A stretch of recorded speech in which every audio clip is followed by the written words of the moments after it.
तो हेलो दोस्तों, कैसे हो आप लोग। आशा करता हूं कि आप लोग अच्छे होंगे। दोस्तों, आज हम बात करने वाले हैं वो चीज के बारे में जिसका इंतजार हम लोग को क्या था, काफी बेसब्री से था। यानी कि हम लोग उस चीज के लिए मतलब एक आस में बैठे थे कि वो दिन कब आएगा कब आएगा कब आएगा। तो आज हम बात करें, जी हाँ, उसी के बारे में। किसके बारे में दोस्तों? RRB, यानी RRB ग्रुप डी। यानी कि अब आ गई है ग्रुप डी की वैकेंसी। आप लोग तो नोटिफिकेशन में पढ़े ही होंगे कि कब से इसका फॉर्म भरा जाएगा। ठीक है दोस्तों, और बात मजे की ये है कि इस बार ये सिर्फ एग्जाम नहीं है बाबू, ये एग्जाम एक ऐसा एग्जाम होने वाला है जहां लाखों करोड़ों बच्चा एक साथ बैठने वाले हैं इस एग्जाम में। और इस एग्जाम में सिर्फ आपकी पढ़ाई नहीं, आपकी दृढ़ संकल्प, आपकी योग्यता का ये एक तरह से कहेंगे कि आकलन है कि आप कितने गहराई में हैं। क्योंकि इस एग्जाम में आप जैसे हजारों लाखों इंटेलिजेंट बच्चे इस ग्रुप डी में बैठने वाले हैं। नौकरी तो बहुत नौकरी ही है, लेकिन कंपटीशन कितनी हाई लेवल की है ये बात तो समझ ही सकते हो। ठीक है, तो आज हम बात करेंगे ग्रुप डी के बारे में। और इसका सेशन क्या हो गया दोस्तों, शुरू हो गया, और हमने इसका सेशन शुरू भी कर दिया है। और हम बात करेंगे प्रीवियस ईयर क्वेश्चन के बारे में, यानी कि इससे पहले जो ग्रुप डी में कौन सा क्वेश्चन पूछा गया था और क्या उनका हम लोग एनालिसिस किए हैं, उसके बारे में आज हम देखने जा रहे हैं। ठीक है दोस्तों, तो रेडी हो जाइए इस एग्जाम को क्वालिफाइड करने के लिए। ठीक है दोस्तों, तो चलिए हम चलते हैं। हमारा सेशन है RRB ग्रुप डी का पहला सेशन, यानी कि प्रीवियस ईयर का कुछ क्वेश्चन है और उसके तर्क से आप लोग ये डिसाइड करना कि हम लोग कितने एलिजिबल है इस एग्जाम को देने में। ठीक है, तो चलिए हम शुरू करते हैं RRB ग्रुप डी का प्रीवियस ईयर क्वेश्चन के बारे में। ठीक है, तो पहला क्वेश्चन हमारा कहता है कि संघाई हिरण, संघाई हिरण जो है यह किस भारतीय राज्य में पाई जाने वाली स्थानीय प्रजाति है। मतलब कहता है कि संघाई हिरण जो है, यानी कि संघाई हिरण जो है यह कहाँ पे पाया जाता है दोस्तों। तो यह कहाँ पे पाया जाता है आप लोगों को पता ही होगा, कहाँ पे दोस्तों? मणिपुर में पाया जाता है। कहाँ पाया जाता है? ये मणिपुर में पाया जाता है। ठीक है, अब बात हुई है मणिपुर की, तो मणिपुर की बात हुई है भाई, तो क्या बात करेंगे? मणिपुर से हम कुछ जुड़े फैक्ट के बारे में जानते हैं। ठीक है, जिसमें कहता है कि संघाई महोत्सव, यानी कि संघाई महोत्सव कहाँ पे मनाया जाता है दोस्तों? मणिपुर में ही मनाया जाता है। ठीक है, पहला क्वेश्चन, संघाई महोत्सव कहाँ मनाया जाता है? मणिपुर में। संघाई महोत्सव कहाँ मनाया जाता है? तो मणिपुर में। ठीक है, अगला कहता है कि सिरोई लीली उत्सव, यानी सिरोई लीली जो है यहाँ पे एक उत्सव और मनाया जाता है, सिरोई लीली उत्सव मनाया जाता है। और कि सिरोई लीली जो है ये दोस्तों मणिपुर का राजकीय फूल भी है। तो आपसे क्वेश्चन पूछा जाएगा कि बताइए मणिपुर का राजकीय फूल क्या है। तो क्या है दोस्तों? सिरोई लीली, ये राजकीय फूल है कहाँ का? मणिपुर का। तो याद रखना कि जो रोएगा वो रोता ही रहेगा, इसलिए आराम से पढ़ो, धैर्य लेके पढ़ो दोस्तों। हम और आप बराबर हैं, और बराबर इस चीज से नहीं है, बराबर में अगर आप योग्यता में बराबर होगे ना, तब बराबरी की महानता होती है। ठीक है दोस्तों, तो अगला बात करते हैं कि लोकटक झील, लोकटक झील भी कहाँ है दोस्तों? मणिपुर में ही है। यानी 3 फैक्ट्स हमने अभी जाना है, वो पढ़ाई क्या जो क्लास में याद ना हो। ठीक है, आराम से बड़े ध्यान से पढ़ेंगे, रोमांटिक मोड में। ठीक है, रोमांटिक मोड में। ठीक है, तो कहते हैं कि संघाई महोत्सव कहाँ मनाया जाता है दोस्तों? पहला तो मणिपुर में। और सिरोई लीली उत्सव कहाँ मनाया जाता है? तो मणिपुर में। और सिरोई लीली जो है ये मणिपुर का राजकीय क्या है? फूल है। ठीक है, अगला क्वेश्चन कहता है लोकटक झील कहाँ है दोस्तों? मणिपुर में ही है। लोकटक झील कहाँ है? मणिपुर में। लोकटक झील कहाँ है? मणिपुर में, राइट। आगे कहता है कि केबुल लामजाओ राष्ट्रीय पार्क भी कहां पर है दोस्तों? मणिपुर में ही है। ध्यान रखना, ये पहला एक ऐसा है, ये तैरता हुआ पार्क है, यानी केबुल लामजाओ जो है एक तैरता हुआ पार्क है, और ये कहां पर स्थित है दोस्तों? तो मणिपुर में। ठीक है, अगला कहता है कि लाय हरोबा उत्सव मनाया जाता है, यानी कि लाय हरोबा उत्सव भी कहां मनाया जाता है दोस्तों?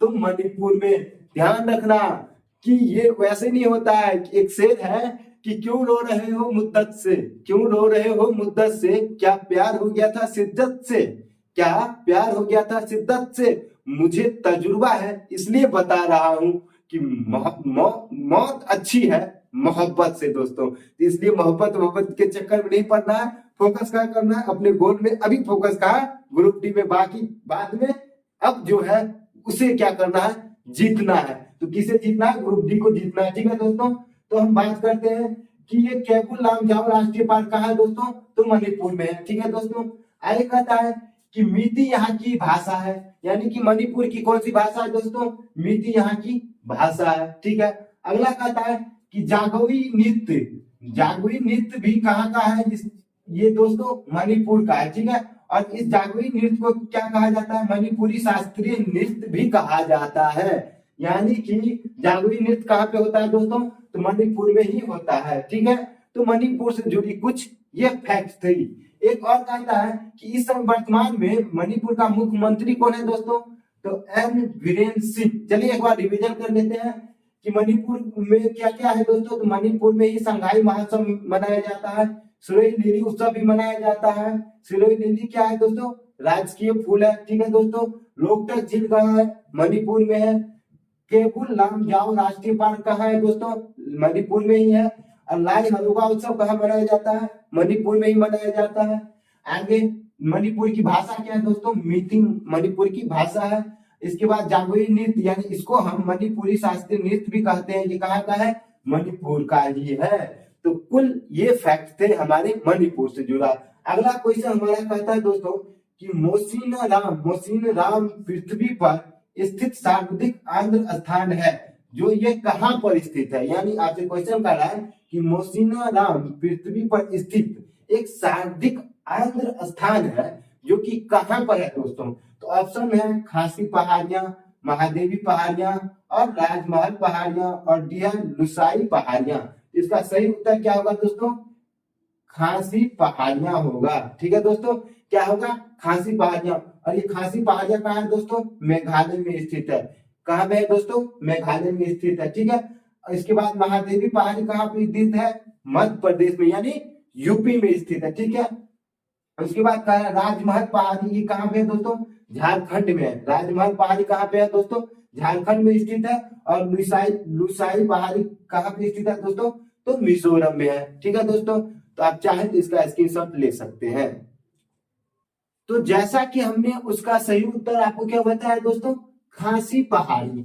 ठीक है, अब हम बात करते हैं कुछ खासी पहाड़ियों से जुड़े फैक्ट के बारे में। ठीक है, ऐसा पढ़ाऊंगा कि आपको क्लास में याद हो जाएगा। अरे वो पढ़ाई क्या जो आपको क्लास में याद ना हो। चलिए ठीक है दोस्तों, ये सबसे लंबी वैकेंसी है किसकी, ग्रुप डी की। इस बार नहीं तो फिर कभी नहीं होगा। ठीक है, इसलिए पूरे शिद्दत से पढ़ना, जो ही पढ़ो इतनी शिद्दत से पढ़ो कि वो चीजें हमें आ जाना चाहिए। भाई भर दिन पढ़ने वाला महान नहीं होता है, महान वो होता है कि कम समय में जो चीज पढ़े वो चीज उसे याद हो जाए। ओके, तो फोकस कीजिए। तो हम बात करेंगे खासी पहाड़ी के बारे में दोस्तों। तो सबसे पहला फैक्ट हमारे सामने ये क्वेश्चन बनेगा कि आखिर खासी पहाड़ी है कहाँ।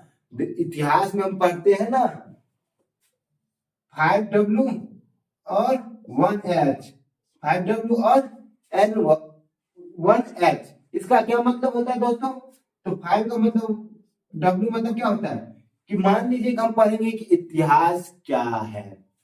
इसके जैसे हमने बोला कि मेरा सामान चोरी हो गया, तो हमारा पहला सवाल क्या होगा, सामान चोरी क्यों हुआ, कैसे हुआ, कहाँ हुआ, कब हुआ और हाउ, कैसे हुआ। तो ये 5 सवाल की बुनियाद पर किसी भी प्रश्नों का तर्क दिया जा सकता है दोस्तों। ठीक है, उसी प्रकार से हम बात करते हैं खासी पहाड़ी के बारे में। तो खासी पहाड़ी कहाँ है दोस्तों, हमारा मेघालय में। ठीक है दोस्तों, कहाँ पे है दोस्तों, मेघालय में। और ये जो खासी पहाड़ी है इसकी ऊंचाई कितना है, 1999 मीटर। ध्यान रहे, पूछा जाएगा कि खासी पहाड़ी का ऊंचाई कितना है, तो 1999 मीटर। ये बात समझ में आ गया, आपसे पूछा जाएगा कि खासी पहाड़ी की ऊंचाई कितनी है, तो कितना बोलेंगे 1999 मीटर। और पूछा जाएगा कि खासी पहाड़ी कहाँ पर स्थित है, तो क्या बोलेंगे दोस्तों, मेघालय में स्थित है। ठीक है, 2 क्वेश्चन तैयार। अगला क्वेश्चन, ये जो मेघालय है दोस्तों, मेघालय ये 1972 में असम से अलग होकर एक राज्य बना, एक राज्य बना, एक स्टेट बना। तो आपका तीसरा क्वेश्चन बना कि असम से मेघालय कब अलग हुआ, तो कब हुआ था दोस्तों, 1982 ईस्वी में। आपसे ऑब्जेक्टिव पूछा जाएगा कि ये जो मेघालय है ये आसाम से कब अलग हुआ, तो 1972 ईस्वी में। और एक और जाना कहीं मत, फोकस करो यहाँ पे, क्योंकि जो जीतेगा वही सिकंदर होगा। ठीक है, तो ध्यान रहना, मेघालय को पूर्व का स्कॉटलैंड भी कहा जाता है। क्या इससे पहले आपको पता थी? पता थी तो भी अच्छी, ना पता थी तो भी अच्छी, जान लो, समझ जाओ, बात खत्म। ठीक है, ज्यादा सोचना नहीं है। ठीक, तो मेघालय को ही क्या कहा जाता है, पूर्व का स्कॉटलैंड। क्या याद हुआ कि पूर्व का स्कॉटलैंड किसे कहा जाता है, तो किसे कहा जाता है दोस्तों, मेघालय को कहा जाता है। और मेघालय असम से कब आजाद हुआ, यानी कि कब अलग होके अपना राज्य कब बनाया, तो 1972 ईस्वी में। राइट, आगे कहता है कि ये जो मेघालय है यहाँ पे ईसाई धर्म मनाने वाले लोग बहुत अधिक हैं, यानी कि मेघालय में ईसाई धर्म को मानने वाले बहुत सारे क्या है, लोग हैं। ठीक है दोस्तों, अगला क्वेश्चन, ये जो मेघालय है यहाँ का प्रसिद्ध मिठाई क्या है, यानी कि आप चूंकि मेघालय की बात हो रही है तो मेघालय के बारे में कुछ डीप डीप डीप हम जाने कि भाई मेघालय के बारे में क्या क्या जानना सही है और क्या क्या एग्जाम में पूछा जा सकता है। तो ये आपके ग्रुप डी का, ये जो प्रीवियस ईयर 2022 का शिफ्ट का है। ठीक है दोस्तों, तो अगला कहता है कि मेघालय का प्रसिद्ध मिठाई क्या है दोस्तों, तो पुखलेन। क्या है दोस्तों, पुखलेन। यानी पूछा जाएगा आपसे कि मेघालय का प्रसिद्ध मिठाई का नाम क्या है, तो क्या है दोस्तों, पुखलेन। ठीक है, अगला क्वेश्चन कहता है कि मुख्य फल क्या है, यानी मेघालय का मुख्य फल क्या है दोस्तों, तो मुख्य फल क्या, अनानास। क्या है दोस्तों, अनानास। क्या याद आया, मेघालय का मुख्य फल कौन सा है, तो अनानास। राइट, अगला क्वेश्चन कहता है कि यहाँ का प्रसिद्ध उत्सव कौन सा है, यानी कि मेघालय का प्रसिद्ध उत्सव कौन सा है दोस्तों, तो बांग्ला उत्सव है। क्या है दोस्तों, बांग्ला उत्सव। याद हुआ मेघालय का प्रसिद्ध उत्सव, तो क्या होगा दोस्तों, बांग्ला उत्सव। ठीक है, और कहता है कि प्रसिद्ध नृत्य यानी डांस। भाई डांस तो प्रचलित है, अब यहाँ भी पढ़ाई हो रही है, अब बगल में ऑर्केस्ट्रा चल जाए, कौन यहाँ पढ़ाई है, धुर कल पढ़ाई कर लेंगे, किसको फर्क पड़ता है भाई, नाच तो बहुत कम बार होगा ना।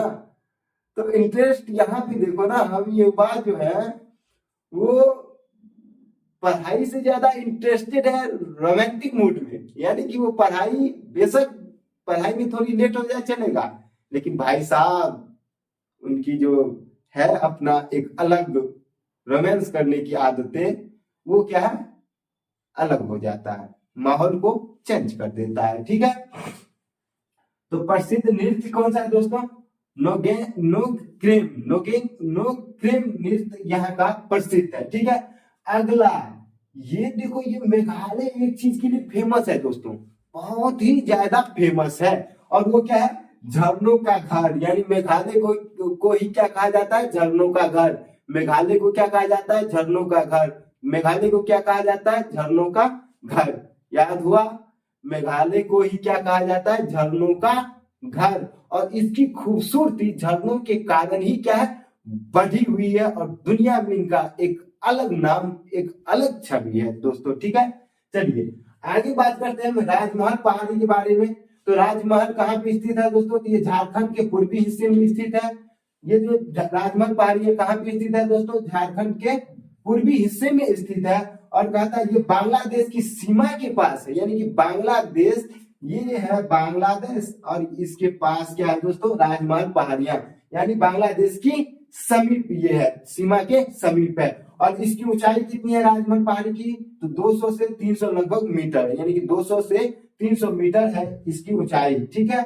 और यहाँ पे जो पहाड़ियों की बात हो रही है, एक बात ध्यान में रखना कि पहाड़ियों की रानी किसे कहा जाता है दोस्तों? मसूरी को कहा जाता है। किसको कहा जाता है पहाड़ियों की रानी? मसूरी को। और महादेवी पहाड़ी कहाँ पे स्थित है दोस्तों? एमपी में। महादेवी पहाड़ी कहाँ पे स्थित है? एमपी में। और लुइस पहाड़ी कहाँ पे स्थित है दोस्तों? मिजोरम में, ठीक है। तो आप इसी तरह से बने रहिए हमारे YouTube चैनल पे, और आपको लेटेस्ट यानी हर प्रीवियस क्वेश्चन का आपके पास समरी पहुंचता रहेगा। ग्रुप डी वालों रेडी रहो, ठीक है। तो आप चाहे तो इसका स्क्रीनशॉट ले सकते हैं।